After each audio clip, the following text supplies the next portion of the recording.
Me mandan mensajes al teléfono celular y me dicen, no hay suspensión oficial de clases, pero ahora el tema está peor.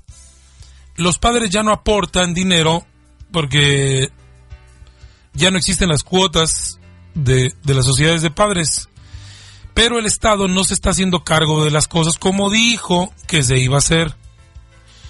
Los niños sufren de frío, en muchas escuelas no hay calefactores, y cuando hay calefactores no hay para el gas. Los maestros tenemos que andar batallando para conseguir cómo proporcionarles calor a los niños en los salones de clases. Esto también es una realidad. Hay carencias, Marco, hay carencias, y lo cierto, y hay que reconocerlo, hay que aceptarlo, nunca se solventarán al 100% las carencias. Yo, con todo respeto a los profesores y a los padres de familia que se preocupan por el bienestar de sus hijos al momento de estar recibiendo educación, les voy a decir una cosa. Gracias a Dios tenemos escuelas. Claro, si tienen clima artificial, qué bueno, así debe ser. Pero que esto no sea un impedimento para que se logre el objetivo final de las escuelas, el recibir educación. Claro, no estoy diciendo con esto que está bien de que no tengan infraestructura, pero también no hay que perder de vista que el objetivo final de cualquier escuela es impartir y recibir educación. Totalmente. Mira, de niños, muchos adultos nos escuchan, ahora adultos de 40, 50 años en adelante, asistían a escuelas que eran unas verdaderas tapias sin calefacción, sin asientos, y ahora son unos profesionistas, unas personas educadas porque no perdieron de vista.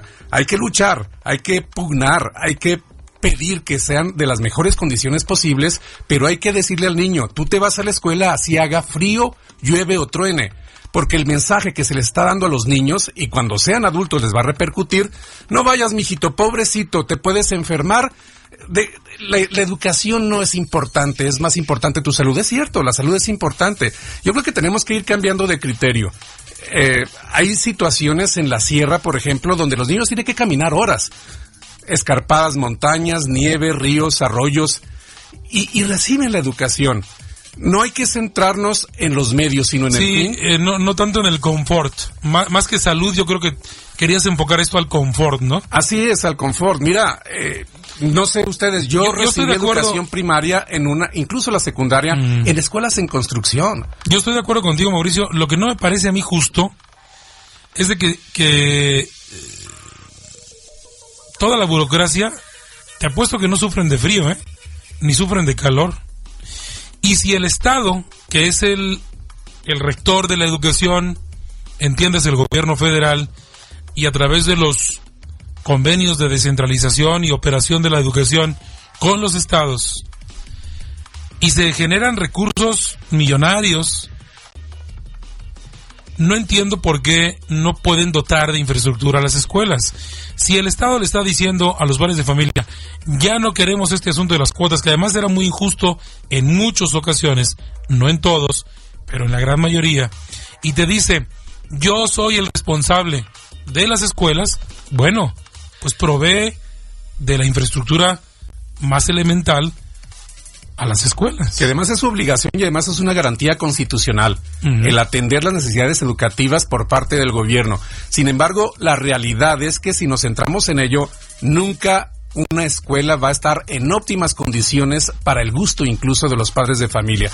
Yo soy de la idea, y lo digo con todo respeto, se aceptan opiniones diferentes, yo soy de la idea de que a los niños, aunque estén en situaciones adversas recibiendo educación y su formación en general, se les está enseñando a forjarse un carácter.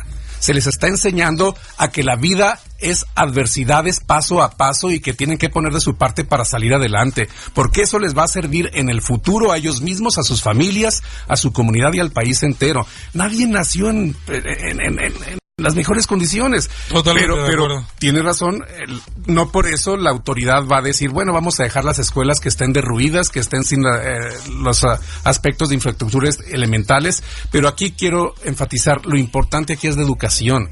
Muchos nos sentamos incluso en piedras, porque no había bancas, muchos nos sentamos en aulas donde nunca hubo calefacción. Ahora, ¿por qué las generaciones actuales se centran en los medios y no en el objetivo final, que es la educación? Interesante el punto de vista. Bernardo, hago contacto contigo. Buenas tardes. ¿Qué tal, Marco? Buenas tardes a ti, a Francisco, Mauricio y a todas las personas que nos escuchan. Híjole, qué tema tan complicado, qué tema tan complicado el del día de hoy. De entrada es una realidad.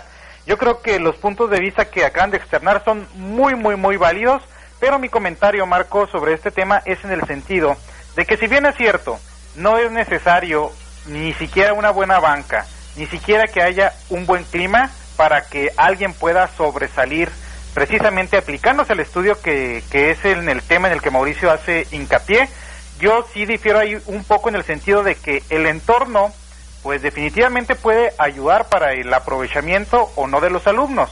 Un alumno que va a la escuela sin desayunar o sin comer, dependiendo del turno en el que esté, un alumno que se está preocupando por estarse sonando la nariz o limpiándose la nariz por el frío que hay, a un alumno que tiene un entorno en óptimas condiciones en donde su única preocupación es precisamente captar la información que le mande el maestro y no pensar en otro tipo de asuntos. Yo creo que sí ayuda.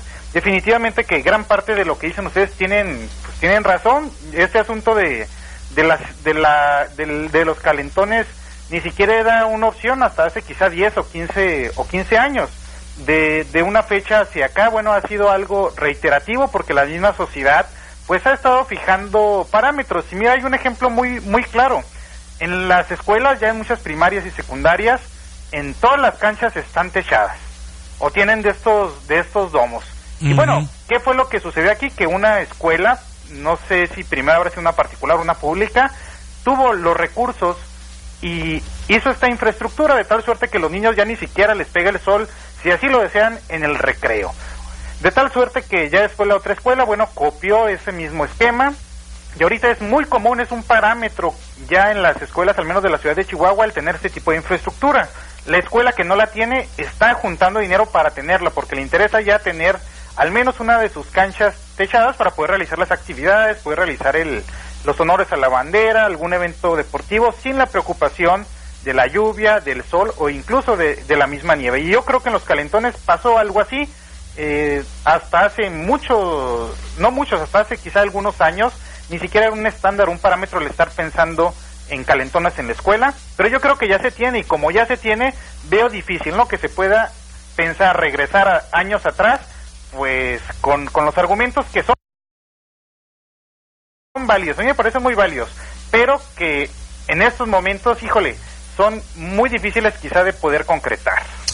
De acuerdo, Bernardo, es un tema que genera controversia, ¿no? Pero creo que el análisis y el escudriñar un poquito sobre las formas de pensar y lo que se tiene en fortalezas o en debilidades en este tema, creo que nos puede ayudar a enriquecer el debate, ¿no? Sí, definitivo. Y yo veía una especie de discusión el día de hoy a través de Twitter entre una senadora por Chihuahua, Lilia Merodio, y una persona, un periodista de Ciudad Juárez, que le reclamaba a la senadora a través de esta red social que antes de estar pensando en sacar cuestiones, una ley de no sé qué cosa, deberían de estar pensando en cómo hacerla para que las escuelas o los planteles educativos o tengan el gas gratis para evitar que los niños tengan frío, o estén subsidiado este combustible de tal suerte que no sea tan oneroso a las escuelas el poder precisamente solventar este tipo de situaciones. La senadora aseguró que estaban trabajando, y traigo esto aquí, Marco, porque bueno, esto nos regresa a lo que tú señalabas hasta hace unos minutos. No creo que en el Senado de la República, que fue una infraestructura que costó más de 2,000 millones de pesos que todavía no acaban, estén sufriendo frío o sufran calor. Es decir, los senadores de la República se la pasan muy, muy, muy, muy bien, te lo aseguro, en lo que tiene que ver con cuestiones de clima, pero en contraste pues están las escuelas primarias, que ahí, sí, si no hay dinero, pues literalmente los niños a sufrir frío, a diferencia, ¿no?, de otros poderes, como por ejemplo el Senado de la República, que eso ni siquiera es un tema, ni siquiera lo perciben. ¿Por qué? Porque haya o no haya dinero, que para ellos siempre va a haber, pues ellos van a estar muy cómodos cuando estén en sus oficinas o cuando estén en el pleno. Lo que comentamos hoy por la mañana, ¿no? Esos grandes contrastes que tenemos. Definitivo, estos grandes contrastes que tenemos, que por un lado, bueno, pues unos representantes populares que no sufren de este tipo de carencias, y los contrastes de los que nos hablaba Mauricio en la misma sierra, de niños que tienen que caminar kilómetros para poder acudir a un aula y que ni siquiera tienen en dónde